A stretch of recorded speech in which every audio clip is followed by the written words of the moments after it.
close. 16. Unit 16, zoning and planning. The next 3 chapters are going to be very light on the state exam. We got zoning and planning, we got property management, and we got environmentals. So those are the last 3 chapters. You might see a few questions in this last 3 chapters, maybe 5 to 10% of your exam. Most of the stuff's already been covered through brokerage operations, through investment real estate, through mortgages. Residential mortgages is heavy. The closing statement, those are the big areas, right? Agency requirements. So that's the stuff that we really get into on a day-to-day basis. So that's more important. Not saying that these sections aren't as important, but they're less commonly used and they don't come across as very often. Especially if you're doing residential real estate, most of the time we're just zoned residential, some form of residential, so we're not really worried too much about changing things and doing hearings and subdividing, and that all comes into development and other pieces that less of us are involved in. So that's why they don't really test this heavily. So what is the evolution of the land use and planning in Florida? So, obviously we're growing, right? I actually mentioned this earlier about the development outside, about the concurrency provision, right? Concurrency, this Growth Management Act, the concurrency provision makes us have to have the infrastructure in place before we can develop land, right? So in this case, we had to have enough roads exiting the area, right? The development of 9B, the East Beltway, 95, State Road 13. We had to make sure that there was enough to where the traffic flow was able to be supported in and out of the area if we're adding 400 or 600 homes, right? So all that's done under feasibility studies and concurrency, right? We have this second act here, Florida Growth Policy and Community Planning Act. Not only do we have to look at the infrastructure piece, we look at the requirements for sanitary sewer, waste runoff, waste development, solid waste treatment, potable water, drainage. We have to have all these things. That's why in the neighborhood, all these new neighborhoods, you see pond frontage, right? A lot of people are building retention ponds. Why? Because we have to have adequate drainage. These ponds are deep, 20, 30 feet deep sometimes more. This act eliminates the concurrency for transportation facilities, schools, and parks and recreation. So we had this act first, and we had this one that kind of was like an amendment to it almost, right? We talked about zoning regulations a little bit earlier through the acronyms PET, police power, eminent domain, and I can't remember the third one, it's a T, starts with a T, taxation. I'm gonna forget taxation. Taxation is something that I always have that. So we have zoning regulations. We exercise the police power to regulate the permissible land usage, right? Can we use the land back in the corner over here as commercial? It wouldn't make sense, but can we do that? We regulate it based on lot size, right? So maybe this neighborhood can only have 8,000 square foot lots, or this community development district can only have 10,000 square foot lots, right? It talks about building heights, and not only building heights, but sign ordinances, right? So how high can signs be put out, right? Sometimes you'll walk into an area, or you'll drive into an area, and the fast food signs are all 2 stories high, and then you go on the interstate and they're all 20 stories high, or I'm sure it's not 20 stories, but you know what I mean, they're much higher. It's all regulated by a current level of zoning. Setback requirements. How many feet does a driveway have to be? How far back does the house have to be from the road? Why do we need that for utility easements, etc.? Sidewalks, how far do we need to be? Some areas of town, the setbacks might be different on different roads. I had a property that we sold that had a 5-foot setback on one side, a 10-foot setback on one side, and a 20-foot setback on the other side. So depending on where you're located and And sometimes even the specific lot, the setback requirements may change. And then we have this density. So density would be like residential low density, residential high density for condos, etc., right? Or very low density, maybe they have to be acre lots. That's what we're talking about when we talk about zoning. And why do we have certain density levels? Because certain areas don't have that infrastructure that we need. So when you go to have a hearing to try to get it to change the zoning, it doesn't always get approved. This area of town is very high density. We've got condos, apartments, hotels, everything over here. Yeah, I think that's what they did with that builder. They only approved, I was like, wow, the lots are 90-foot lots. Right. Well, because it's only 30 houses going in there, Right. you know what I mean? So they're regulating it by that. So what happens, the builder charges you more for the land, right? So subdivision regulations, this establishes the standards, right? The specifications and the procedures, right? Remember when we're buying land and developing it, we're buying a big piece of land, and we didn't really talk about dedication in this course, but what happens is, let's say you buy 100 acres and you dedicate 20 of those acres to go to the city. So dedication is a gift of land that's given to the city. Why? Because we want to build this infrastructure. Street signs, retention ponds, parks, street lights, fire hydrants, storm drains, sanitary sewers, curbs, gutters, sidewalks. All this is done through a dedication of land. They also give out buffer zones, berms, etc. Right? These are things that are established by the Planning and Zoning Committee, and we're giving that dedication of land to them. In this course, we didn't talk about how to calculate dedications and all that, but be aware that anything that was in the sales course could come up on your state exam for broker instructor.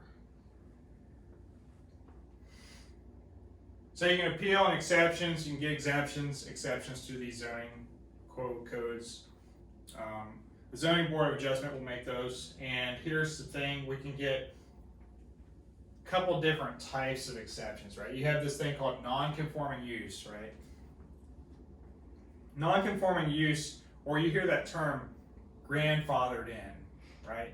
So if the zoning changed, the code changed, the property doesn't conform anymore, but it's still legally allowed to stay there because of the non-conforming use provision. So we use the term grandfather. This one was grandfathered in to the existing code prior to the changes.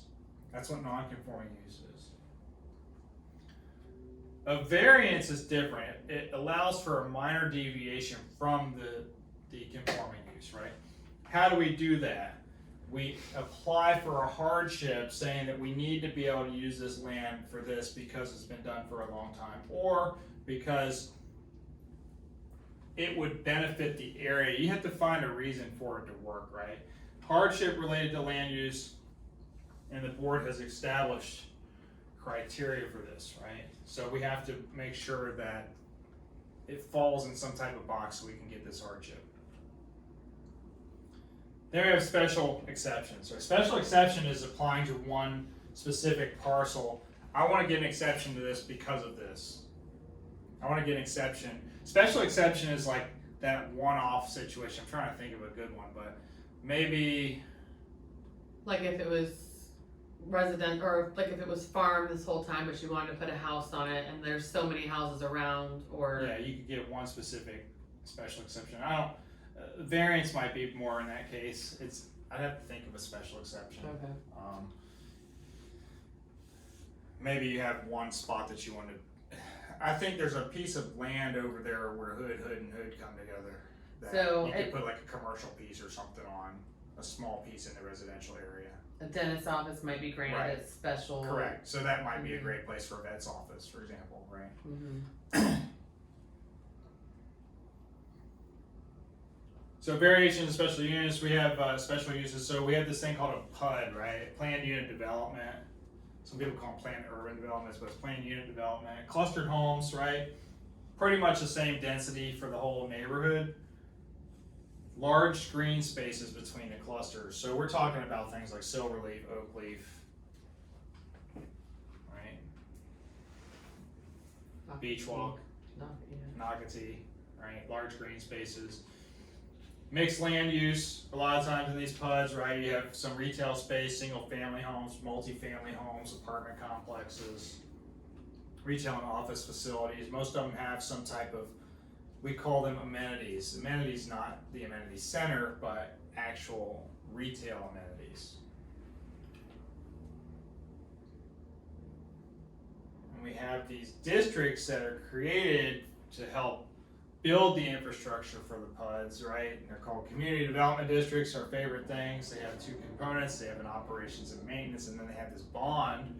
The bond is used to initially fund the land, fund the development, right? CDDs are independent special districts that have long-term needs for its community. They service these long-term needs.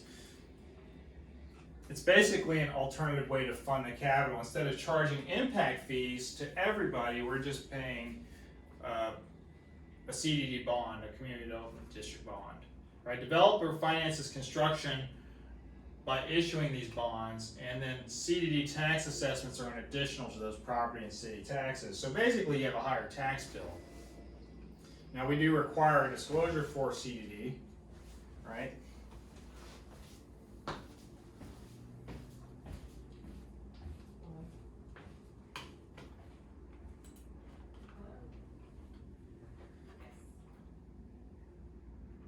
And the National Flood Insurance Program, qualifying those for flood insurance, is available to owners, tenants, businesses as part of the National Flood Insurance Program. These things are initiated by FEMA, and there are four properties that are in special flood hazard areas, which is going to be your zones A and V. A and V are in the 100-year floodplain. And we have the Clean Water Act, Freshwater Pollution Control Act, regulates discharge of pollutants, and the Water Environmental Protection Agency implements these control programs, and it requires permits to do discharge other than your standard runoff, right? You don't want to have any crazy sewage discharge or anything like that into rivers and waterways. For example, we have wetland protection. We have coastal zone management, which we have these new construction lines that we have to abide by, right? We have to give disclosures for coastal construction lines. These are administered by NOAA and the EPA. It's voluntary participation. Federal funding available for participation. Coastal nonprofit pollution control program. It talks about worrying about waterways and carrying those out, making sure that we're protecting everything from runoff. We talked about CCCL program again. We have the ILSA Act, the Interstate Land Sales Full Disclosure Act. ILSA is to prevent those fraudulent marketing schemes. We're not just selling a bunch of land that we'll never intend to do anything with, right? And we're just going to stick you with some worthless piece of oceanfront property in Arizona, for example, right? Administered by the CFPP. There's a registration requirement and a property report that's required as well. So components of these things, and we talk about this with development. Developers of over 25 lots have to issue a property report prior to signing a contract, and you can cancel within 7 days. So you have a 7-day right of rescission in that lease. Buyers who not receive the report prior to signing a contract can cancel that contract in up to 2 years. So a lot of the builder contracts are for 2 years. Well, why? Because it falls under this ILSA Act, right? It's just to prevent fraud in development. Anytime the developer has a subdivision of more than 100 lots, it has to be registered.